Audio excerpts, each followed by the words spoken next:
Hello, friends, and welcome to the Weekend Catch Up Club, the coffee morning show brought to you live every Saturday at 10 a.m. direct to Facebook and available later on catch up at youtube.com/gamertagged. Today, I am joined by yet again another wonderful guest, the editor of We Know Gamers, the original Baby Mario. It is the wonderful Liban Ali.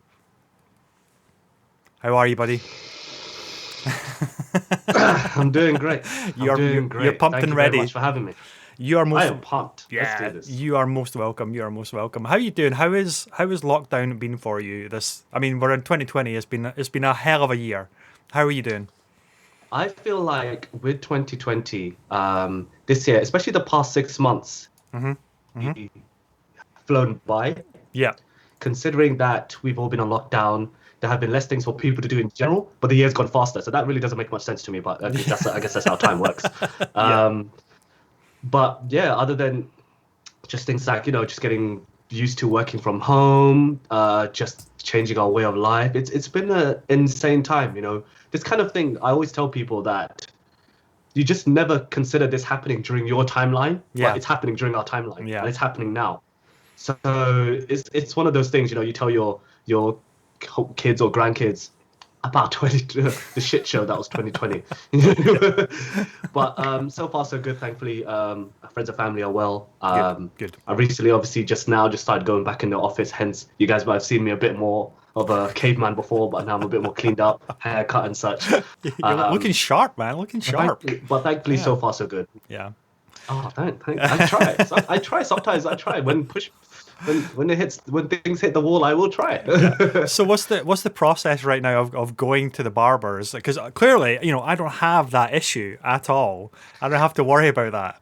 So do you have to like get all like decontamination suit on and off you go to your local barbers, or is it like you got to wear the masks and everything?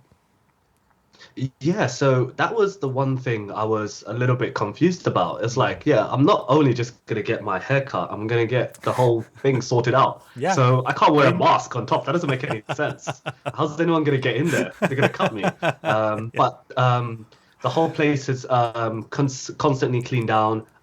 Certain seats are always sectioned off. So Okay. they're all 2 meters apart. There's not as many people in there. Usually Mm. only two people in at a time in the barber shop, which is wild because usually it's like 6, 7 people sitting at one time. Yeah. Um, and yeah, everyone's wearing masks, constantly changing those masks over. So they were taking it pretty seriously, which is good. That's really, really cool. We've got a heck of a show lined up for all our viewers today. There's been so much news. This past week, there's been tons of stuff. Last weekend, we had DC Fandom. So I don't know if you managed to catch any of the announcements from there, like the panels as well. Lots of movie news, lots of gaming news. So it's the gaming news that we're going to be specifically probably talking about a little bit.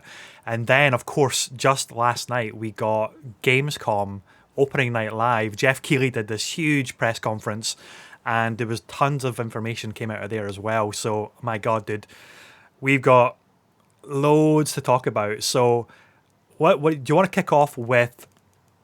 The two Gotham games or Batman games, Batman themed games, or DC Universe games, which got announced at DC Fandom last Saturday, Sunday, and that is Gotham Knights, which is by Warner Brothers. Is it Montreal? I think it is. The studio that That's right. did Yep. that did Yep. Batman Origins, hugely underrated game. I'm a big fan of that.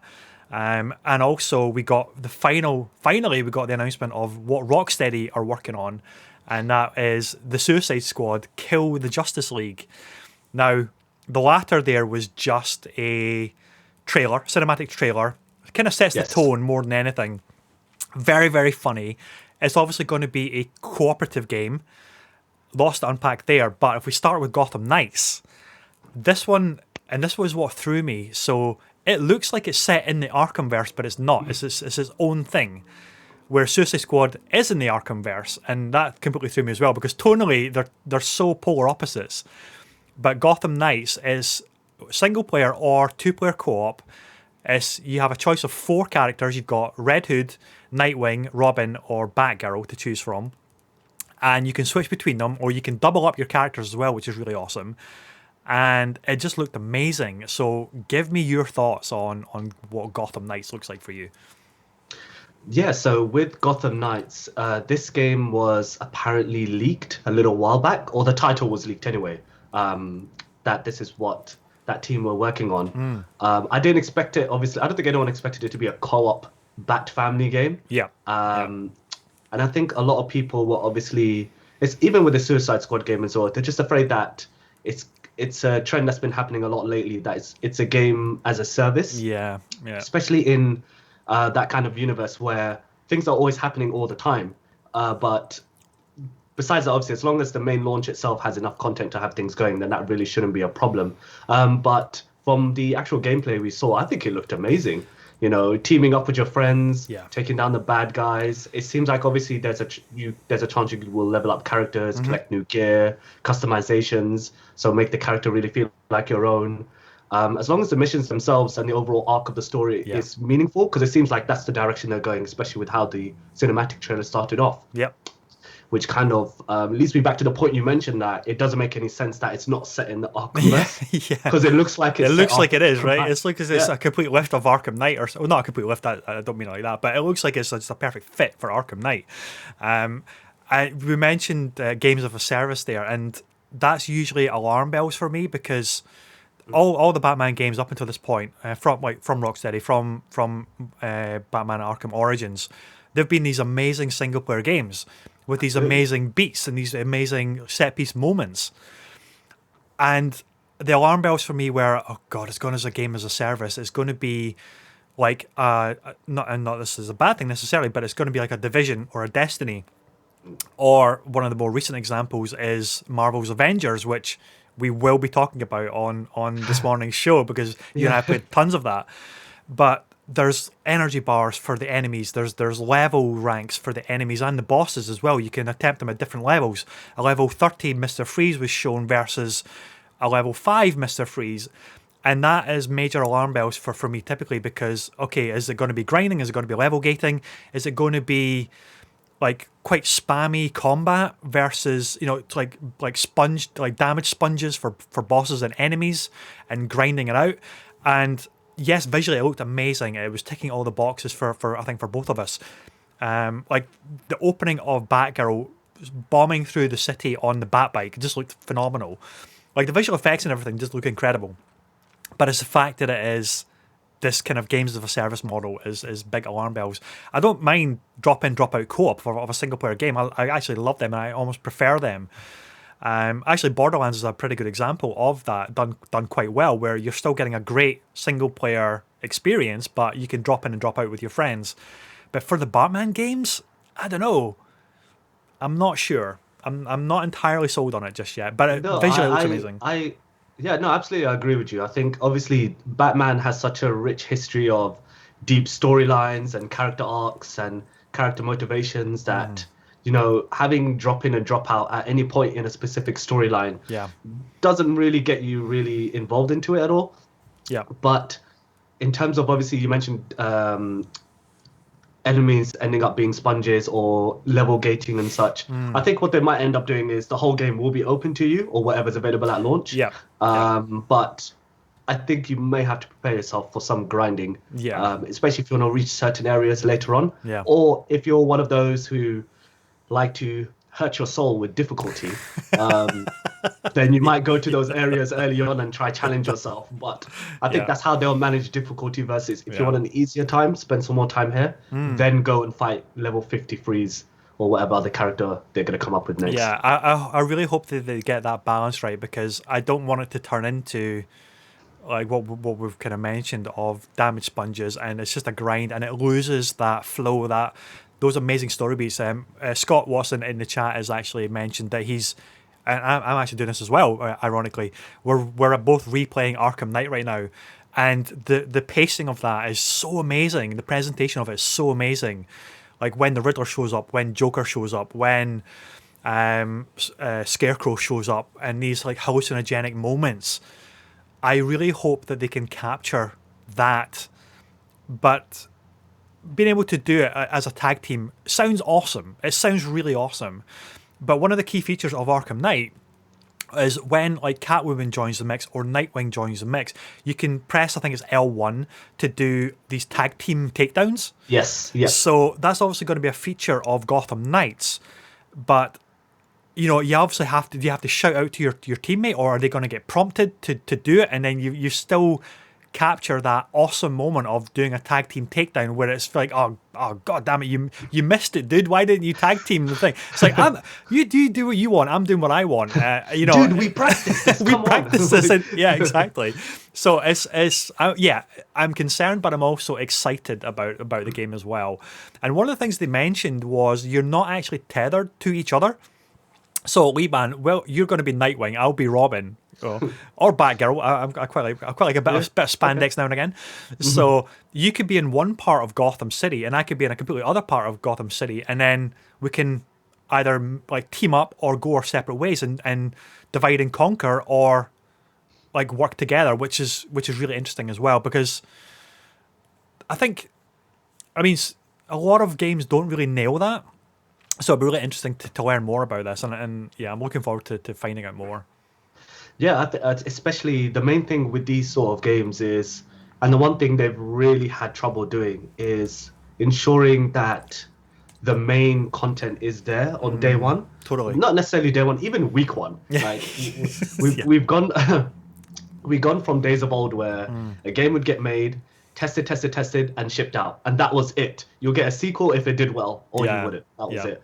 To game would get made, tested, shipped out, day one patch or week one patch.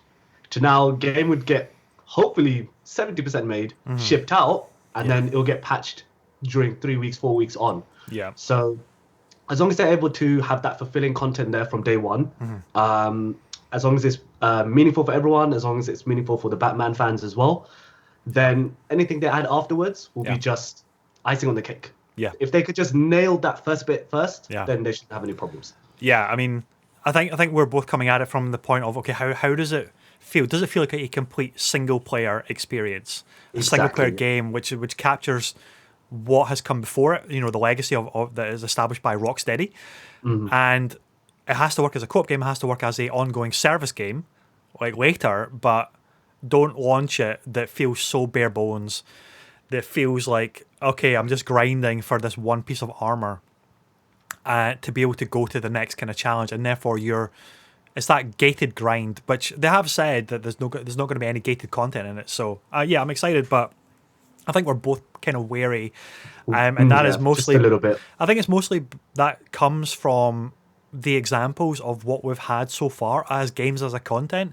I still think that the best one recently is the Division 2. I don't know if you played much of the Division 2, Liban, but I think that was a game which had an amazing. Okay, the main story was a bit rubbish. Let's be honest, it was a bit weak.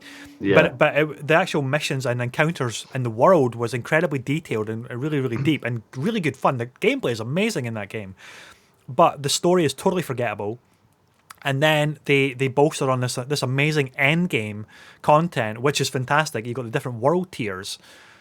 And that was something that had to get addressed because of Division 1 didn't really have that end game content.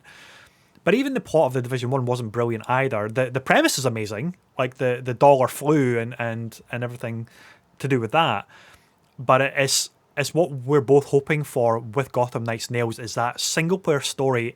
Is it worthy of the DC universe, the pedigree of Gotham, the pedigree of the Arkhamverse, even though it's not in the Arkhamverse, but you know what I mean? That those Arkham big games that came before it. And I'm tentative because it's is it 2021 it's slated to come out or thereabouts? 2020. So I get the two mixed up now because they're such similar games. Yes. Yeah. Literally. So so one is coming out 2021 and the one the year after. Yeah, I think it's Suicide Squad that's coming out in 2022. So let's jump in and talk about Suicide Squad. So really nothing was shown, way too early. Too early. It's just a cinematic trailer, sets the tone, and the tone is wonderful. But it's such a left field direction for something that's supposed to be set in the Arkhamverse. Did that throw you at all? Because it threw me. First of all, I've never seen a rocksteady Batman set kind of game that looks so bright. It's always dark. Yeah, The it's colors, always yeah, and at everything. I night. know. Yeah, Yeah. and then it's set Yeah. in Metropolis. I remember someone making a comment once saying that the trailer felt like a more higher res Fortnite, just with the whole Ah. tone of it Okay. Yeah. and how things happen.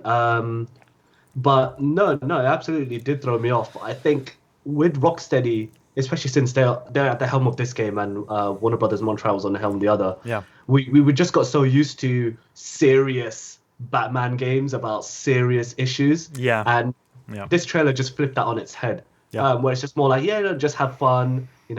It's fun. Just go kill Superman. It's Yeah, fun. Don't it's worry about it. it's like they took the aesthetic from the Harley Quinn movie and then Yes. injected it into the veins of Batman. Yeah, you know what threw me the most, the fact that this is set in the Arkhamverse, other than the colors and the bright lights and everything. So Superman is clearly evil or possessed or whatever the storyline turns out to be. Yeah. I honestly thought that this was a continuation of Injustice 2. And I thought it was relating to that because that made sense to me. And it felt so left field and out of nowhere that all of a sudden Rocksteady in the Arkhamverse is introducing the other superheroes of the DCU by randomly, it feels random at the moment because we don't know anything about the story or anything like that. Yeah. But all of a sudden Superman is here, but it's in the Arkhamverse. I have a problem like meshing those two Meshing together. the two. It's like, and the other kind of thing that has me slightly concerned as well, and I don't know why I'm concerned because it's so early, because it is 2022 before it comes out. So Arkham Knight was 2015. Rocksteady have been working on this for 5 years already, and it's got another 2 years to go. Now, it's not indicative of anything really other than that they're working their asses off trying to nail it and trying to get it all right. I mean, Sony Santa Monica took, I think, 7 or 8 years to do God of War, and look how that turned out. So it's not really indicative of problems or anything like that. But it is a really, really long time to just show a cinematic trailer and really nothing else. So is it cause for concern? Is it just way too early to make any kind of assumptions? What's your thoughts there? I mean, especially with things happening this year, especially with the pandemic, Yeah. that started pretty much end of last year. I think with game development, it's affected that a lot as well. I'm assuming that if this wasn't the case, they may have had more to show. I know some developers have mentioned that even just tweets on Twitter that we wanted to do X, Y, and Z, but due to this, we can't do it. Sure. Even the Smash, like a good example is the Smash Brothers DLC characters. Even Nintendo mentioned that, yeah, the whole plan was that we'd have 3 out this year, but due to the pandemic, we've had to push that well into 2021. Wow. So Yeah. just to obviously play devil's advocate on my side, is that I believe that maybe the pandemic had a lot to do with it as well. Yeah. Or, just maybe, especially with a game of this type, how would you even make a Suicide Squad game to begin with? They probably had a lot of starts and stops and starts and Totally. ideas that didn't work. Yeah. Honestly, when I think about it generally, I feel like Rocksteady and the Montreal team, they got their game design docs switched or something because they're making each other's games or something. It doesn't make any sense to me. Yeah. But definitely, I think the pandemic had a lot to do with it, especially with game development. It slowed down things a heck of a lot. Yeah, I think we're not really getting to hear or understand the real impact of the pandemic. Yeah. A case in point is Halo Infinite. Halo Infinite has been delayed into 2021. There were like some wild rumors that it might actually be 2022, but they've been kind of quashed now. And I know that they're saying it was because of COVID. I still believe that there's probably other reasons there. I think the backlash of the reveal of Halo Infinite has had a huge impact on that. Yeah, definitely. But yeah, I still think that our understanding of the impact of COVID has really like screwed a lot of production pipelines to a degree that we just don't understand. And yeah, maybe Rocksteady's Suicide Squad game was slated for next year, maybe next holiday, kind of 2021 Christmas time, and maybe Gotham Knights would have been this Christmas or early 2021, but now they've had to kind of push it almost like a full year, or I mean, speculating obviously for release dates just now. But I think you're right. The impact of this pandemic is something that we just don't understand fully just yet, and we may never fully understand it. It's just going to be a case of, hey, it was the pandemic, and that's all we that's as far as we get to understand about it. Yeah, I think especially who knows how long the effects are going to last. Even if things quote unquote do get better, who knows when if things will ever get back to normal on our side. I mean, game development was already a crazy machine of meetings, art directions, people clashing over ideas, and now that's been slowed down dramatically where everyone's working from home, etc. Yep. But hopefully they're able to work on this new pipeline. Obviously they're having a work, so they've got all their employees set up to work from home, and we can still get our video games this year, hopefully. I hope so, because we're gamers, man. We're selfish. We just want the games. We just want these games to come out. We got 100 behind us, but we want the new one. It doesn't matter. Speaking of pile of shames, how is your pile of shame looking at the moment? Oh God, I don't even know if I want to. So confession time. Come on. What's funny is that I was thinking about it yesterday, and I was like, you know what? Like, I should maybe let me just take a year out. Let me just play everything. And then I realized, wait a minute, what about all those PlayStation Plus games as well? Oh my God. I just doubled the list even further. Jeez, PlayStation Plus, yeah. Oh, God. And then there's one game on PlayStation Plus that I do have that I don't see myself finishing, and that's Bloodborne. So that in particular, when I'm thinking, I'm going to challenge myself. Let me get through this pile of shame. And I get to Bloodborne, and I don't get any further. Oh my God. See, Bloodborne is a game. Okay, confession time for me. I'm a crap gamer when it comes to games like Dark Souls, and Bloodborne and Sekiro. I love Sekiro to bits. I love Bloodborne to bits. The design of them, the art direction, the worlds. They're like one is like feudal set Japan where you're playing a samurai or this Ronin character, and the other is this kind of Lovecraftian gothic, incredible, like horror world. But I suck at them so badly. I just cannot get the hang of it. I know it's mostly like dodging and rolling and attacking and timing, but I just suck at it. I need somebody to hack an easy mode into there where I have like double or triple the life, but nothing else changes. Would be totally fine for me. No, I'm exactly the same. Yeah, I'm exactly the same. I really do like those games. If anything, more for their art direction and at some points the challenge aspect. Yeah, I'm the same with Sekiro. I went as far as I possibly could in that game. I cannot beat the final boss to save my life.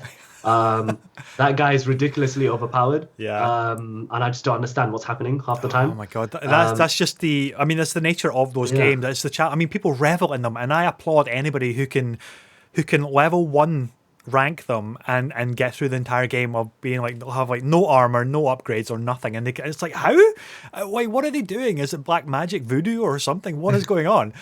But Sekiro I think is probably my favorite one because of the setting, of how satisfying that parry combat and the slashing combat is.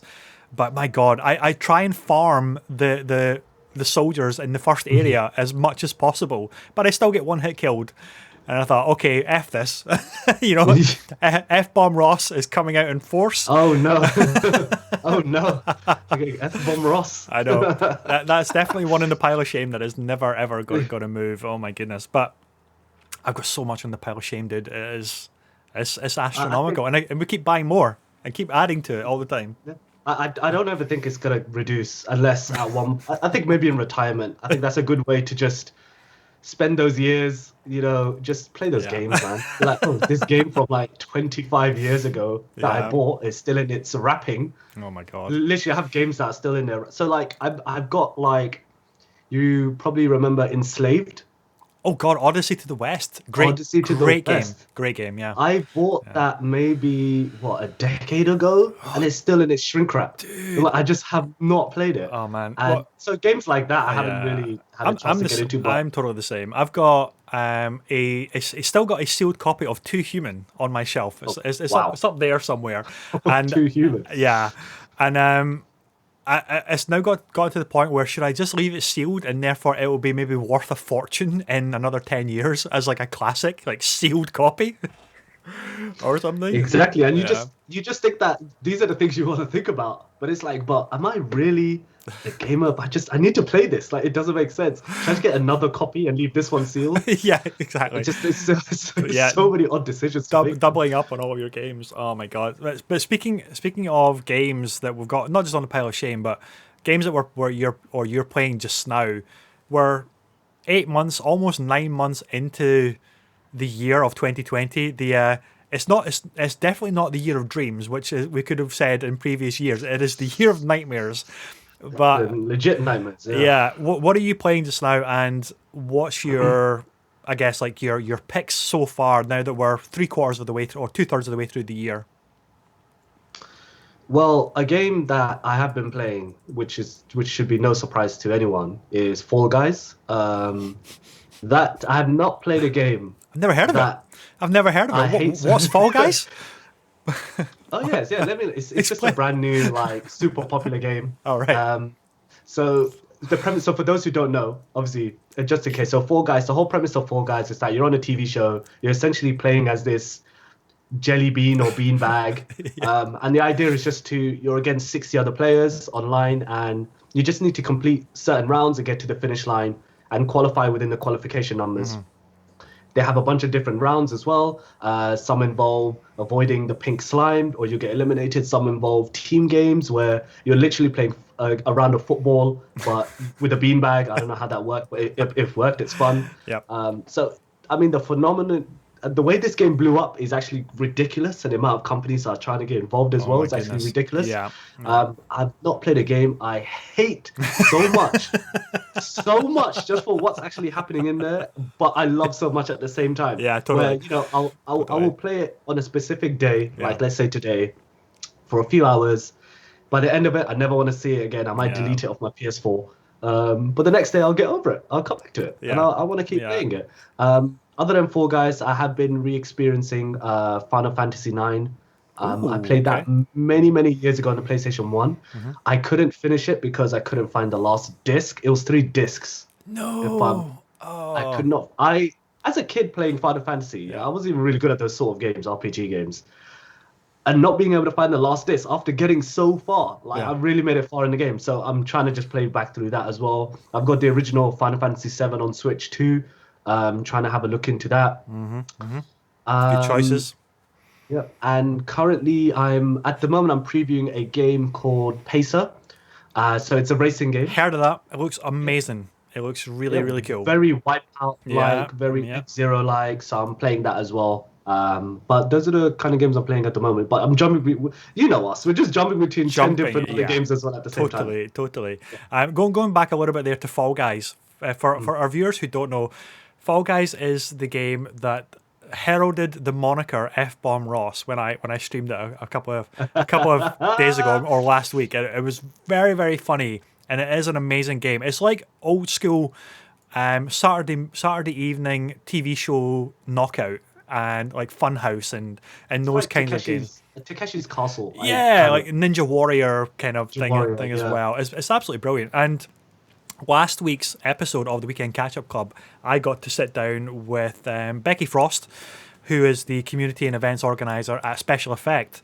And Liban just mentioned a little bit earlier there of the company thirst, the corporate thirst in Fall Guys or for Fall Guys. And what that means is all of these companies, whether it's Burger King or Virgin Media or all of these corporations, want to get their skin, their outfit, their logo in the game as an unlockable character skin for your little jelly bean person. And what the company did, and I love this, I think this is just incredible, is they put it out to donations. Like they did a 2-week poll kind of thing where the highest donation will get their skin in the game. Now that sounds, on the surface, that sounds incredibly just like greedy and money grabbing. But what Fall Guys did, which is amazing, is the highest donation, all of that money would go to Special Effect, the charity that enables gamers. and that was amazing. And I think currently it's sitting at about $422,000 at the moment. So good. Yeah. And that is amazing, and what an impact that's going to make. So, guys, check out the last week's episode of the Weekend Catch-Up Club, where you can hear about all of that stuff. But anyway, yeah, moving on. Well, less self-promotion, more chatting about games. What's been your kind of highlights this year so far for game releases, buddy?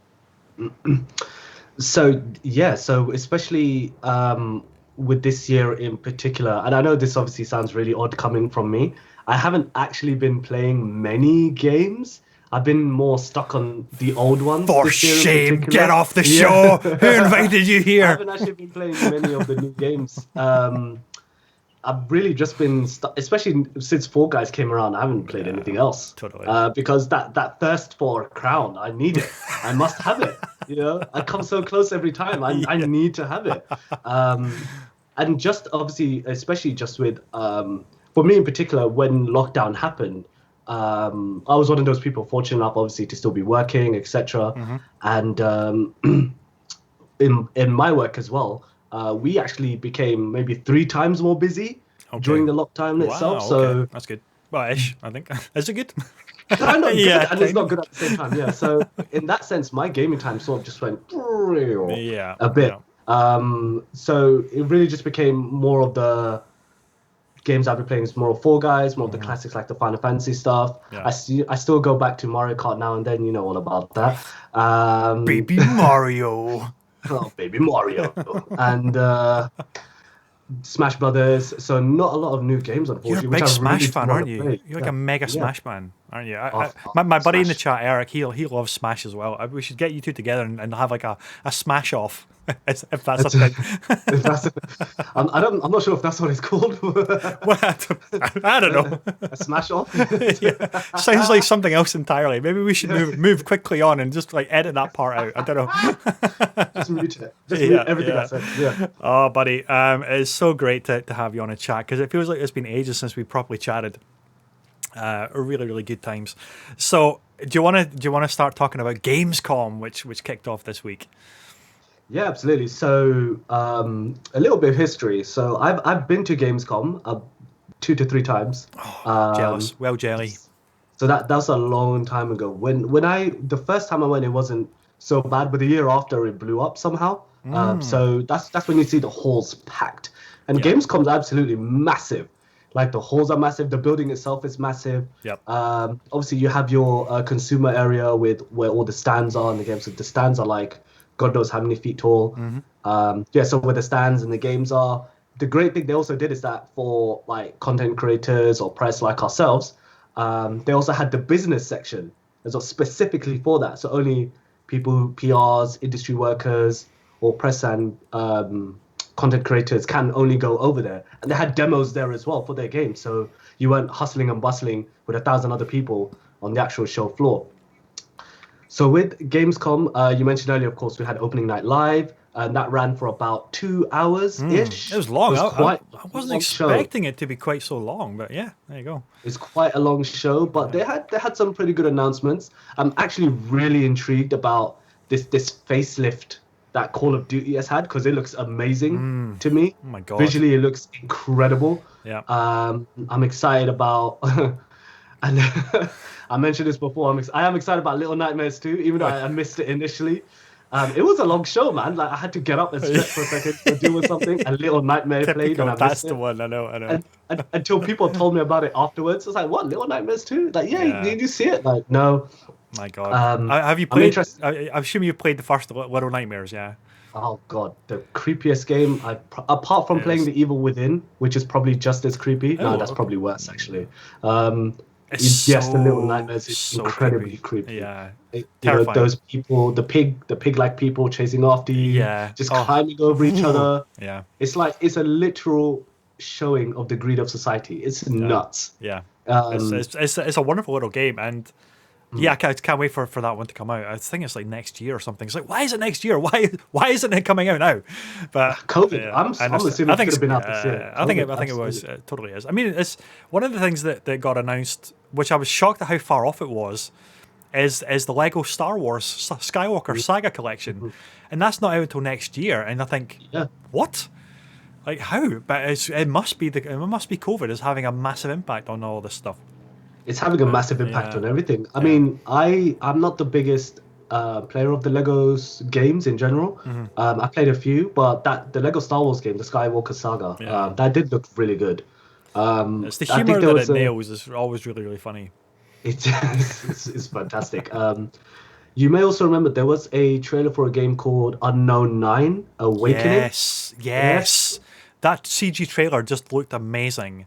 I have no idea what it's about. It threw me at the very end of the trailer, because the whole trailer is set up around this little girl. I'm assuming that she's a little Indian girl. I'm not too sure if that's correct or not. But it looked like really, really interesting how she can, like, I don't know, is she like phase shifting, or like she came out of her body and into this kind of spectral kind of world or something. I don't know what's going on just yet, but it looked really, really cool. But what threw me is the end card of the trailer looked like some kind of weird augmented reality advert where you've got like super trendy people holding their phones up. I thought, what? I didn't understand that at all. I'm starting to think it may be multiple stories, maybe from different characters' perspectives. But quickly going back to that girl's powers, it looks like to me that she's able to see the future. That's kind of what it seemed like to me, because she was pushed down to the ground, and then the bully was swinging a stick or whatever, and she saw the stick go right through her. When she came out of that whole zone, then the actual bully themselves followed through. So I think it's a whole like a little glimpse of the future, a few seconds in advance or something like that, and then you can use that as a mechanic to for combat and traversal and puzzles and maybe stuff like that. I think that looked pretty wild.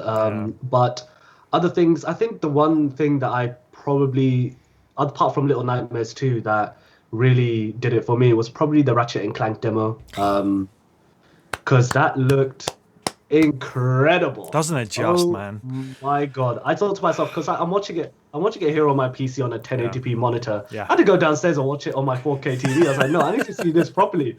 Because this looks way too good. Well, that's the thing that I was saying to a couple of friends and to Jess as well, because she's seen me play the Ratchet and Clank reboot, which came on PlayStation 4, and if you're watching it on a compressed stream feed, it looks like just the same. Or not just the same, I don't mean it like that, but it looks very, very similar. It doesn't look like a massive jump, other than the fact that there's way more things going on screen. But in terms of graphical fidelity, it looks quite on par almost. But then you think, well, think of this at a native 4K resolution, most likely running at a way higher frame rate, and also all of this stuff going on in that presentation.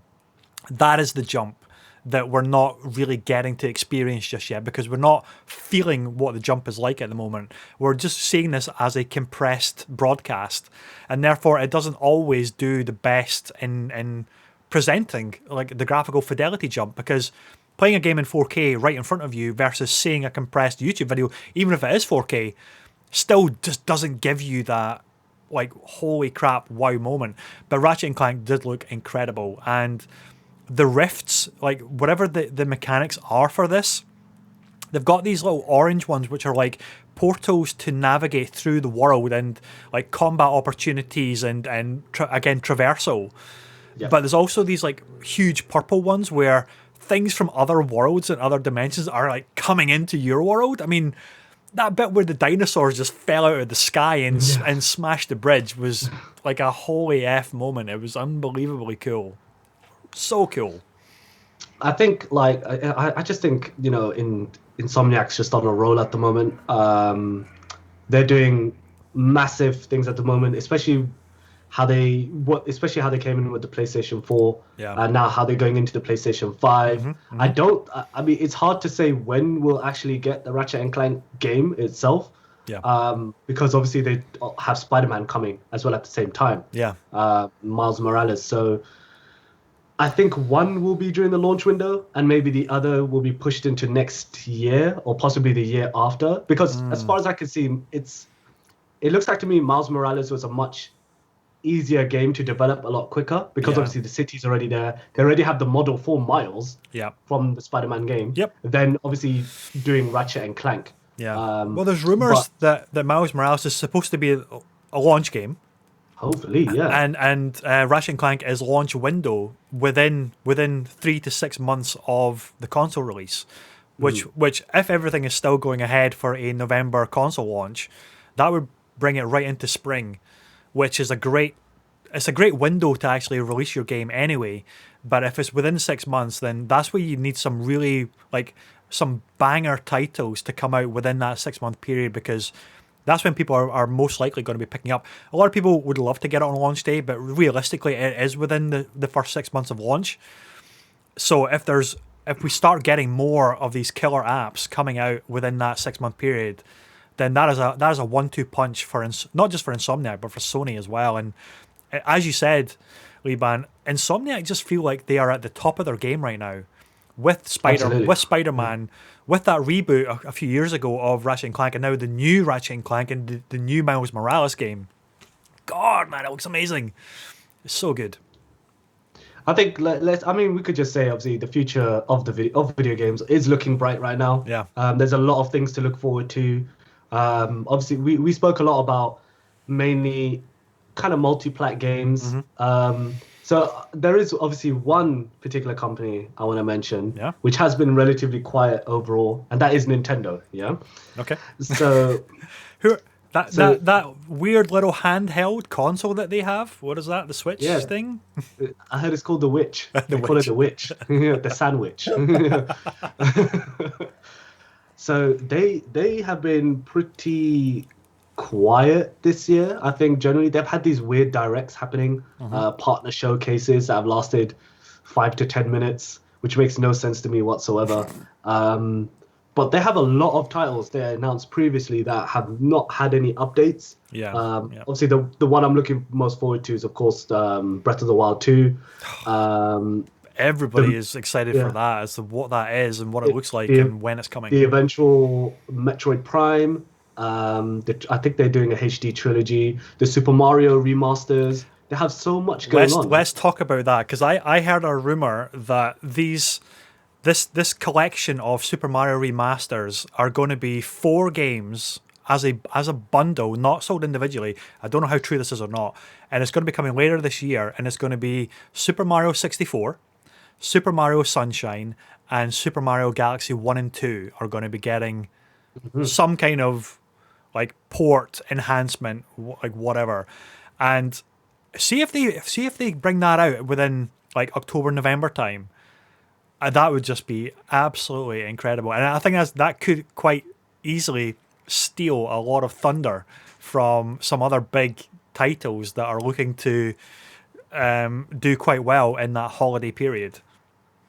I 100% agree. I mean, Super Mario 64, apart from that whole hacker who did the whole native 4K Super Mario 64, I would love to see a version of that game that's been remastered on the Switch, because I know it was on the DS. Yes. It's good on the DS, actually. It's a good port. Yeah. So I'd love to see that fully remastered. Super Mario Galaxy, what a game! I mean, how about taking the general Mario formula, the platform, and just flipping it upside down?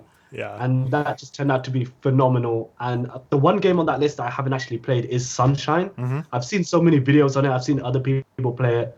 And I'm excited to see that one as well. But if that did come out, that could definitely sway my decision in things I would get this holiday. Yeah, I mean, I think Sunshine is one of those games where I think a lot of people either missed it or just aren't aware of it, because it's kind of like the red-headed stepchild in the Mario universe. It's a great Mario game, but it's not one of the big hitters like Galaxy. Galaxy's my favorite out of all of the Marios. I think it's just so wonderful, and I've been begging for a Switch remaster of that since the Switch came out. I thought it'd be absolutely amazing. But we're getting some Zelda chat in the comments as well.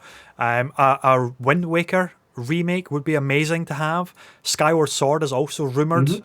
What would, if if they did a Zelda collection, what are the ones that you would like to see in that? And also, do you think it would be a bundle, or do you think they would want to piecemeal them and sell them individually?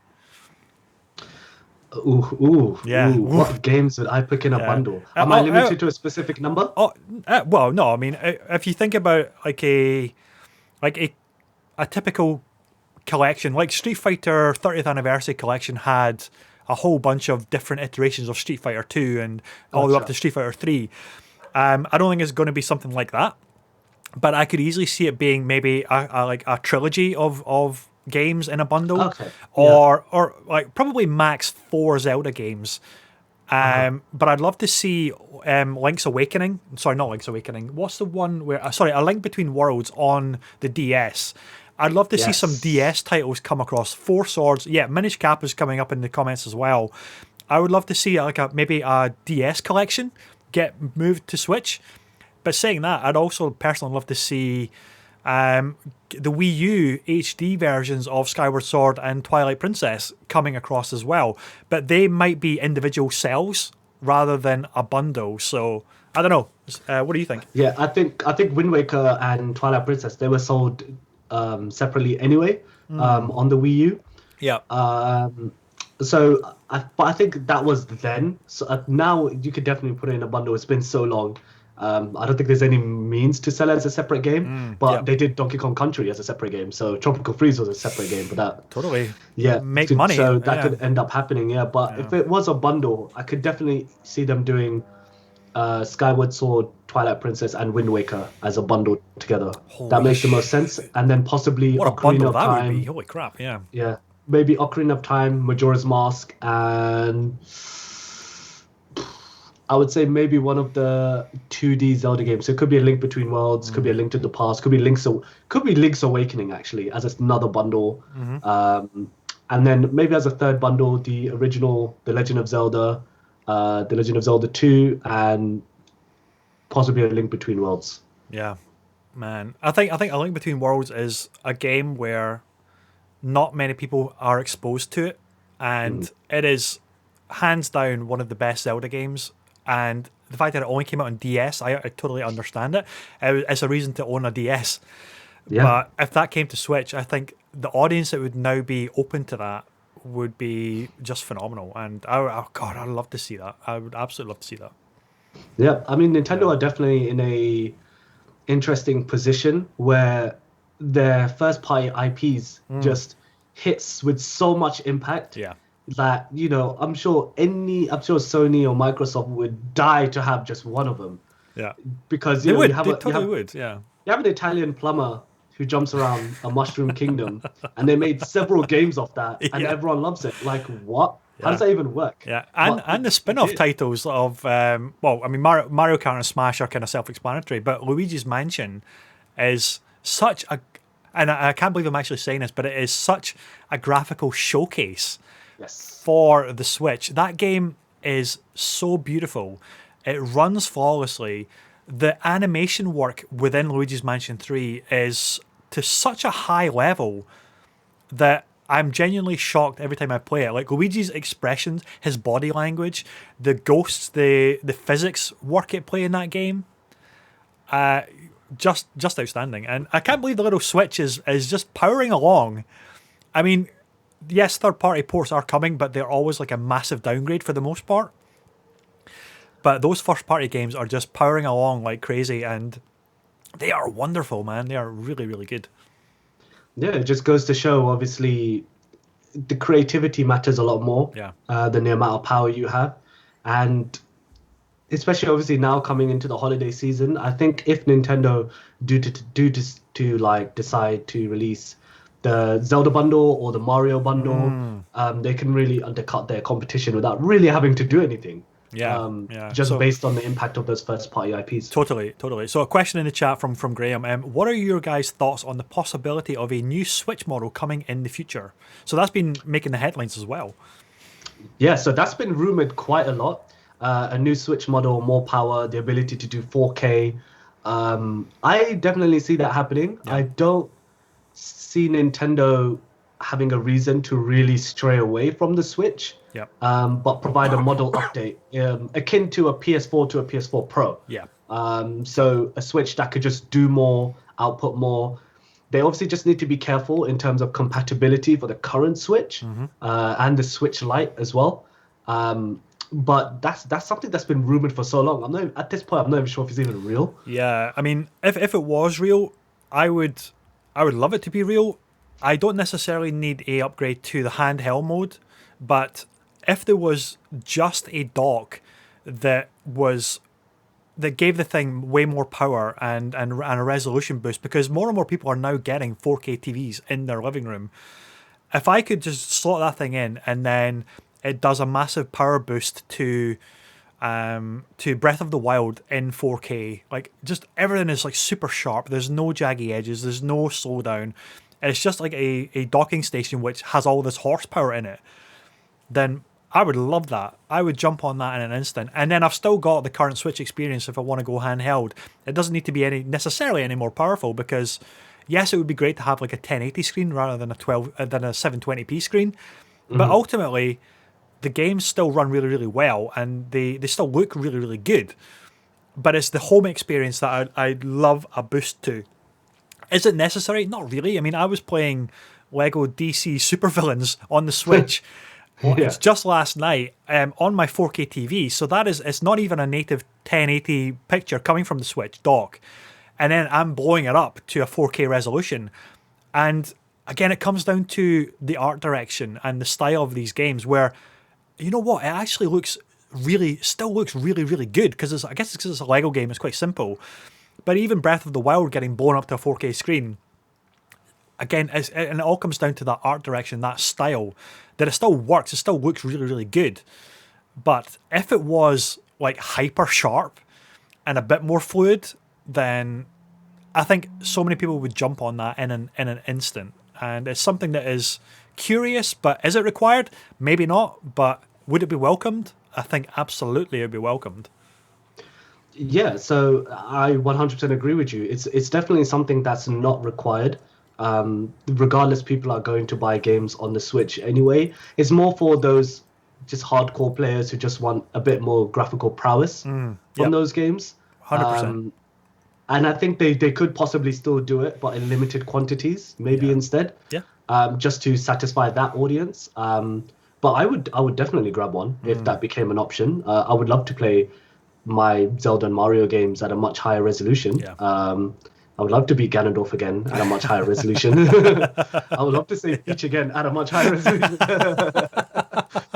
100%. But I think Nintendo are definitely they're just that kind of company that they're not ones to really splash out on that kind of thing. So again, it's still 50-50. It's up in the air. The rumor comes out the rumor starts and then dies for like after 2 months, and then comes back again, then dies 3 months later. So we'll see. I mean, they could possibly surprise us. Who knows? Yeah, exactly. So, buddy, it's been an absolutely great show. Thank you for tuning in as well. I think we there's lots more that we could easily talk about. So I'm sure we'll get together again for another show. It's been absolutely wonderful. Thank you for joining us. Where can everybody find your good self on the socials?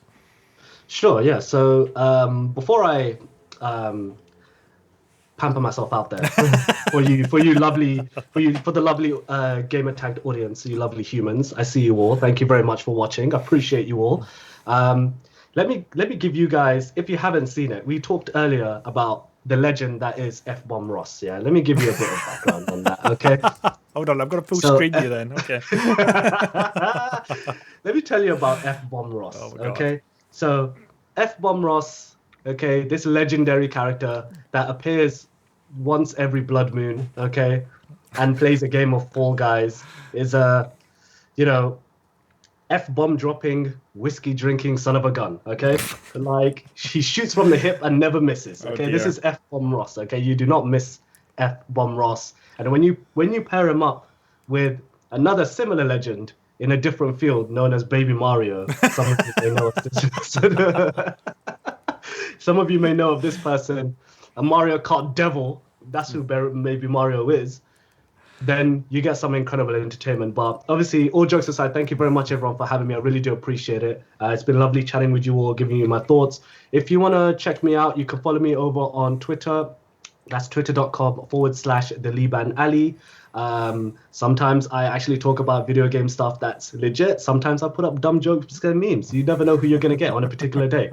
Currently, I am also producing a lot more YouTube content as well. So do go check that out. That's youtube.com/Liban Ali. And when I can, I do stream on Twitch. That's twitch.tv/the Liban Ali. Awesome. Ladies and gentlemen, thank you again for tuning in. If you have enjoyed this, then of course, like it, share it, hit subscribe if you're watching later on YouTube, do all the social stuff. And until next time, we will see you again next week on the Weekend Catch Up Club. Take care.